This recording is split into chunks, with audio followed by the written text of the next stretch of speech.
Well, all right. Hello, how are y'all doing? We're here for our weekly energy oracle forecast where we are just taking a look at the week ahead to see what kind of energy we will be living in, what kind of spiritual weather we'll be having. So let's see what's popping off. Oh no, sorrow. That's okay though, like sometimes we have to let sorrow pass so that it can finally be fully digested.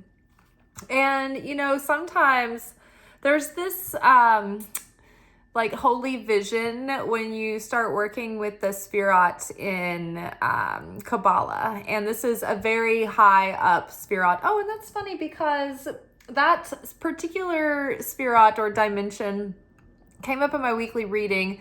It's associated with Saturn. Last night in the Secret Teachings of Jesus video, we touched on the supernal mother or Saturn or understanding.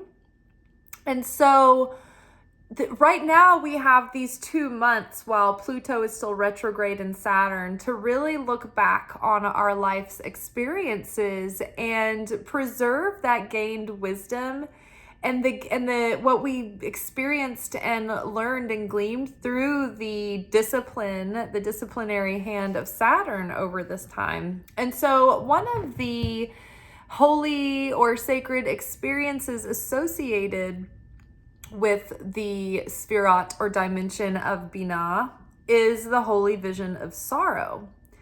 And the holy vision of sorrow is being able to have the vision and the capacity of vision and understanding to see what the world could be in its state of wholeness and perfection, and holding the difference of what it actually is, and having that heartbreaking revelation of how short we've fallen and how we have taken for granted something precious and let it get to a state of defilement and neglect.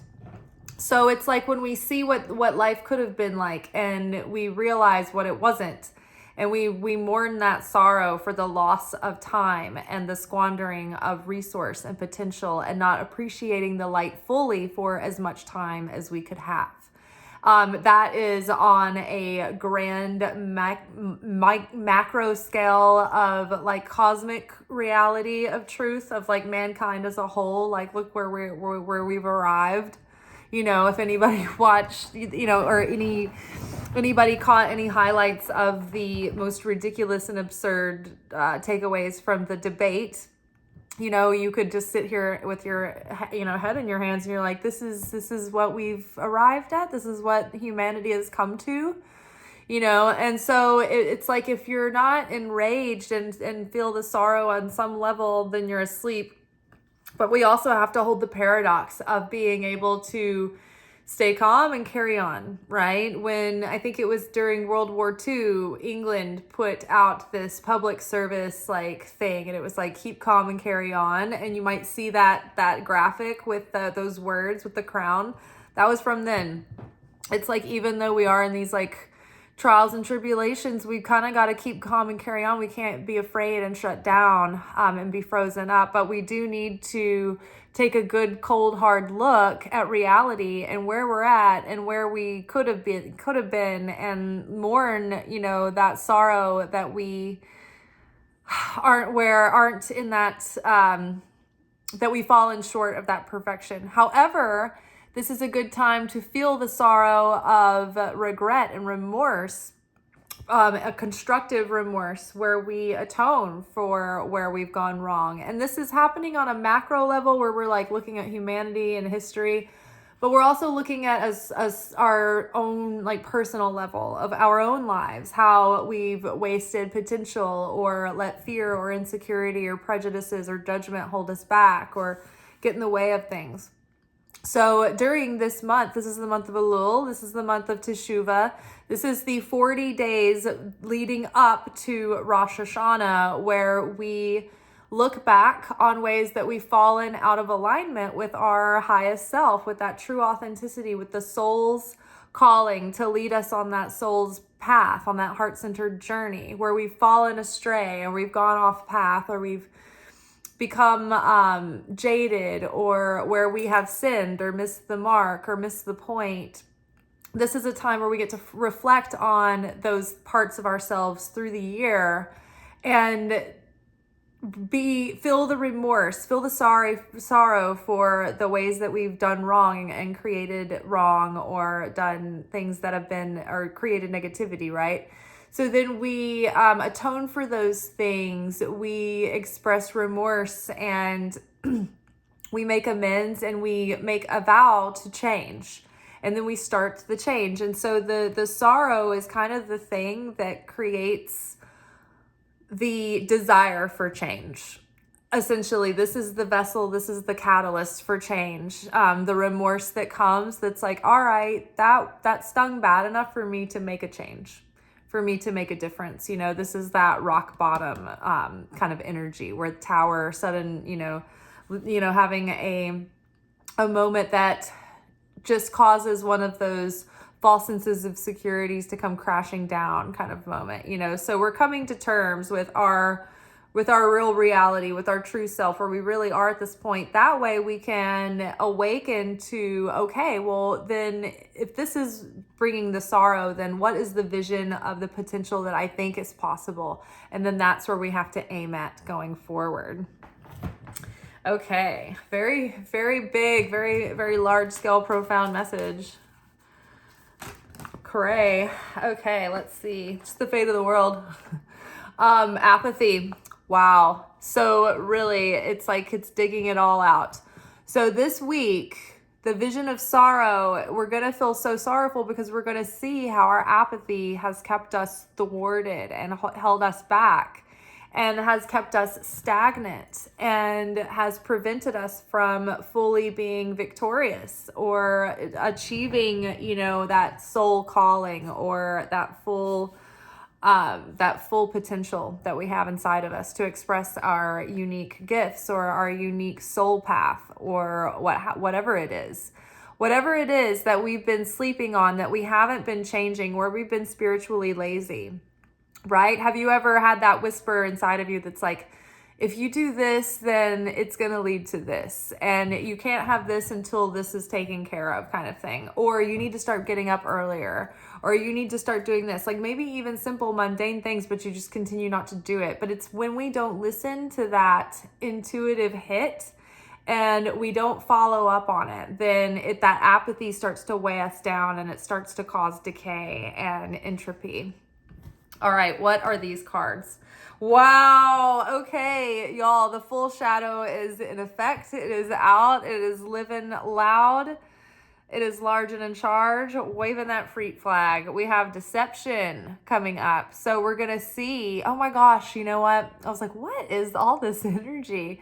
It's the eclipse on Tuesday. The full moon eclipse in Pisces is about to really expose all of our deceptions, self-delusions, the fantasies, the dreaming but not doing, right? The way that we've squandered that potential because of apathy, because of being in a dream state where we got drunk on the potential, where we fantasized about, oh, this could be in that, but we didn't take action. Right? Because Saturn, the disciplinary, the structure is like, hey, where the earth sign is like, where was the physical action? Where has your physical action been taken? Where have you deceived yourself by borrowing the light of excitement without actually doing anything that yields fruit? Right? So these have been the things that have held us back, right? The apathy of not taking action, the self-deception of why, the excuses we give ourselves.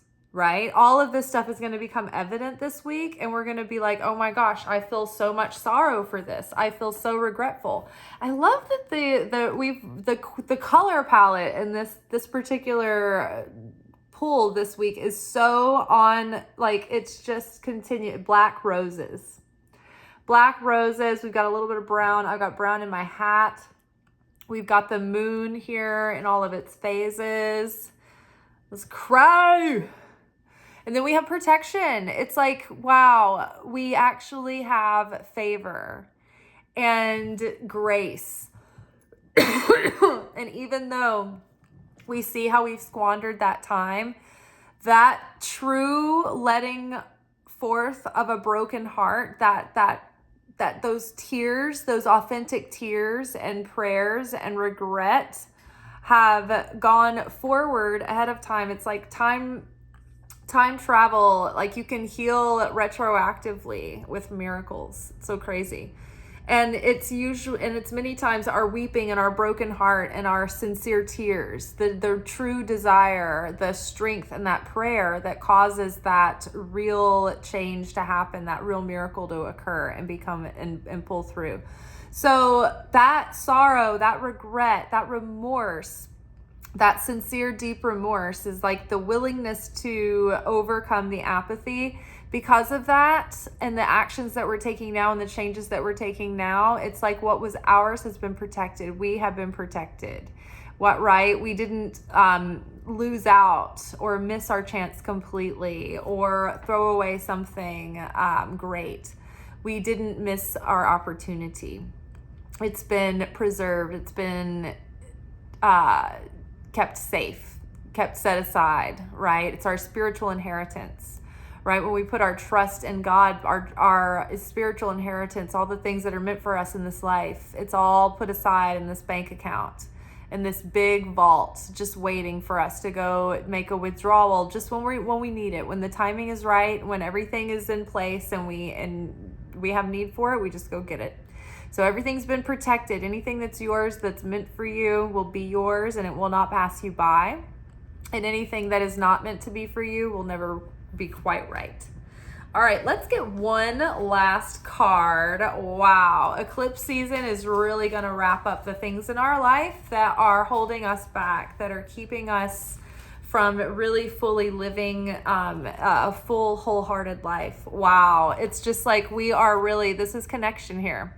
We're seeing how it's all connected, how it's all been connected all along, and how healing starts in one area, starts to fire off in other areas too, because it's all connected. So if we start healing in one area of our heart or our mind or our spirit or our nervous system, it's going to start firing off in other areas. If we start healing our relationship with our mother, it might bring in like a career opportunity. If we start healing, our relationship with our father, it might improve our love lives, right? So it's just like they're all connected. If we take an action of self-worth and face a fear and do an act of like authenticity that may not have come easy, right? That makes our magnetism, it makes us magnetic, and it might bring something else through. So it's all connected. We see how it's all connected. We see how our shortcomings and wrongdoings and our weakness has failed us, and how all of that's been connected in the status that we find ourselves in at this moment. But we also see how our good works are all connected too, and we're empowered to make change. We're empowered to co-create something better and something greater. And we are, reminded that we have the mercy and the grace and the favor of the Most High on our back, has our back. And we've got angels and the spirit team and guides that are leading us and guiding us and standing around us in protection and keeping us safe. So don't worry if this week feels a little cloudy, a little luminous, a little dark. Lean in, pay attention to that, and see how it's connected so that you can really preserve the wisdom and see what you need to see and feel what you need to feel to galvanize you enough to make the lasting change in the next cycle. All right, you all, I think this is really a powerful and exciting message. Let me know how it might apply to you and how things are playing out. All right, ciao.